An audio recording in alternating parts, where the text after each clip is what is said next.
I'm studying in first class. నేను ఈరోజు ఒక స్టోరీ చెప్పబోతున్నాను. ఆ పద్లలో నాకు హెల్ప్ చేయాలి, మాటలు చెప్పి తప్పించుకోవద్దు. అనగనగా ఊరిలో ఒక గొర్రె పిల్ల ఉండేది. అదొక రోజు బావి చూడడానికి బావి దగ్గరికి వెళ్ళింది. దాంట్లో ఇట్లా ఇట్లా ముఖం పెట్టింది, కాలు జారి బావిలో పడిపోయింది. వాళ్ళని అది బాధపడింది, వాళ్ళని హెల్ప్ చేస్తారని అటు ఇటు చూసింది. బావికి దానికి ఒక డాంకీ వచ్చింది.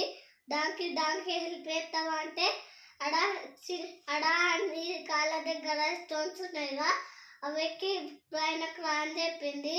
అదంతా ట్రై చేసిన పైనకు రాకపోయింది. నెక్స్ట్ ఒక క్యాట్ వస్తుంది.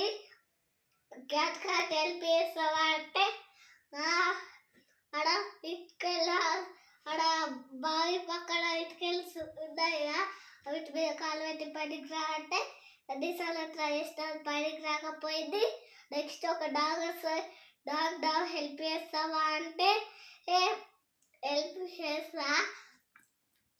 చేస్తా ఏమో నన్ను ఆలోచిస్తాను ఇస్తావా అని డాగ్ అంటుంది.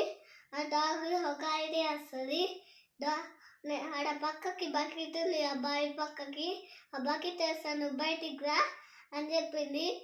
బకెట్ వేసింది. డాగు పైకి లాగింది, బయటకు వచ్చింది.